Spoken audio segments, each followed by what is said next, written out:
Hello and welcome along to the match as Real Madrid look to continue their superb scoring form this weekend. 26 goals in their last 6 matches for the Whites. Next up, Valladolid at the Santiago Bernabeu on Saturday evening. Sid Lowe with me as ever to preview the game. Sid, welcome along. Thanks very much. Things really beginning to click up front for Real Madrid. Yeah, I mean, you look at the runs since the Clásico in the Liga alone: 5-0 against Almeria, 5-1 against Real Sociedad, 3-2 against Rayo Vallecano, 7-3 against Sevilla, 20 goals in 4 games. The Champions League games, they've been scoring significant amounts of goals as well. Now, of course, there's a slight doubt this weekend because of the absence of Cristiano Ronaldo. But without him in midweek against Galatasaray, Madrid were very, very impressive, particularly in the second half with 10 men. Absolutely. Just how impressive was that victory? Well, I think the second half in particular, because look, Madrid beating Galatasaray, to be honest, is expected. We were talking before the game about how it almost felt like Madrid had to win by at least 3 or 4 goals for anyone to feel satisfied, because they'd come off the back of such a good run, because they were in good form, because Galatasaray had been beaten 6-1 in Istanbul, and therefore you expected them to be beaten at the Bernabeu. But once Sergio Ramos had been sent off, and with a score at 1-1 at half-time, there was, I think, a sense that Madrid weren't performing particularly well. But in the second half, particularly with Xavi Alonso on the pitch, but even before then, they really took control and I thought played really quite well.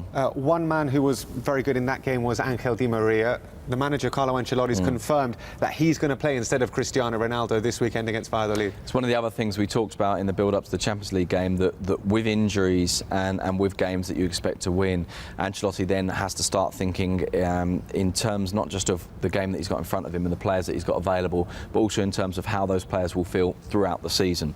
So for argument's sake, Di María, take him as the example here. You've got Bale, Benzema and Ronaldo up front. That's likely to be the starting front three most of the season.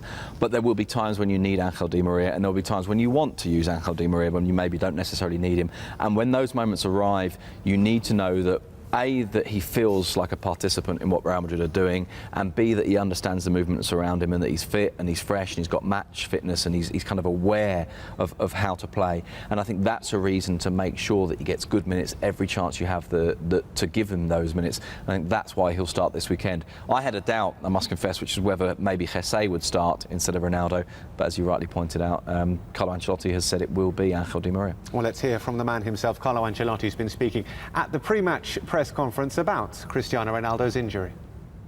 No está cómodo, se siente bien. Hemos hecho la ecografía esta mañana. Real Madrid, well, as far as Ronaldo goes, El músculo he seems okay. ha recuperado completamente. He's totally recovered. No está cómodo, no se entrenó tanto. But he's still not yet quite right. He doesn't feel comfortable. Que tiene 15 días para trabajar, para prepararse bien.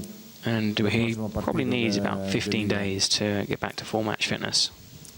I think that the last performance helped us to have more confidence. In this moment, that the team is doing well, and we hope to do the same the next game tomorrow against Valladolid. We have to pay attention, because every game, to play well, you have to prepare, you have to be concentrated, you have to be focused.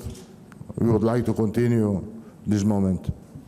Carlo Ancelotti urging his side to be focused and concentrated. They're up against a Valladolid team with just 1 win in their last 11 games. Yeah, and a side that I think are really struggling. They've got the other disadvantage, Valladolid, that Patrick Ebert is out with suspension because he picked up his 5th yellow card. 3 assists for him this season of a total of 11 for Valladolid, so very, very significant. Javi Guerra, the top scorer on 7 goals, is still there, but I think Valladolid can offer very, very little. And listening to Juan Ignacio Martinez, the coach, he was talking about this very much, I think, in terms of trying to compete, protect themselves, and then seeing what happens. I don't think there's any doubt that Valladolid come to the Bernabeu expecting to be beaten. Do you expect them just to sit back? Yeah, well, he kind of implied that, Martinez, in that he was talking about the formation, and they've largely played 4-2-3-1 this year, but at Mestalla they played 4-3-2-1, 3 guys in front of the back 4. He was asked whether or not he would park the bus, and he said, well, I'll park the bus, all 3 of them.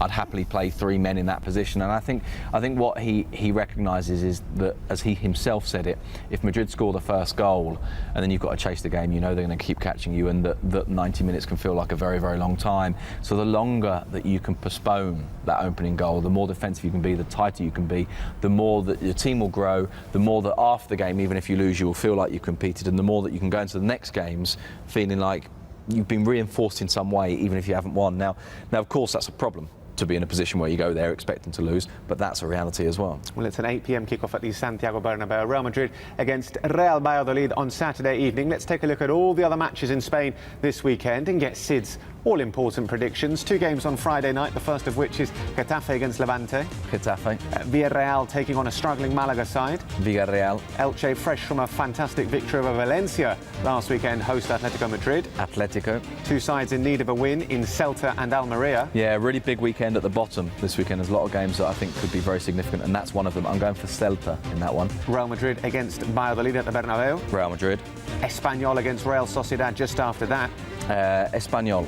It's bottom against second bottom, Betis against Rayo. Betis, and if they don't win Betis, they're in big trouble. An Andalusian derby at Los Cármenes, Granada against Sevilla. Draw. Big game for Valencia against Osasuna. Valencia. And Athletic Bilbao hosting Barcelona. And it's the start of a big couple of weeks for Barcelona and, of course, by extension for Real Madrid, because Barca have tough games coming up, which perhaps they hadn't had until now. And I'm going for an Athletic Bilbao victory in that one. OK, you heard it here first. Those are Sid Lowe's predictions then for this weekend in Spain. That's all we've got time for on this edition of The Match. Do keep your comments and predictions coming via Twitter using the hashtag TheMatchRM. We asked a few people for some predictions. We've had Saeed, who said it's going to be 4-1 to Real Madrid. CR7 fan says 5-1, and Chimizi says it's going to be 5-0 to Real Madrid. Good to see everybody being very positive. From Sid and myself, it's adios.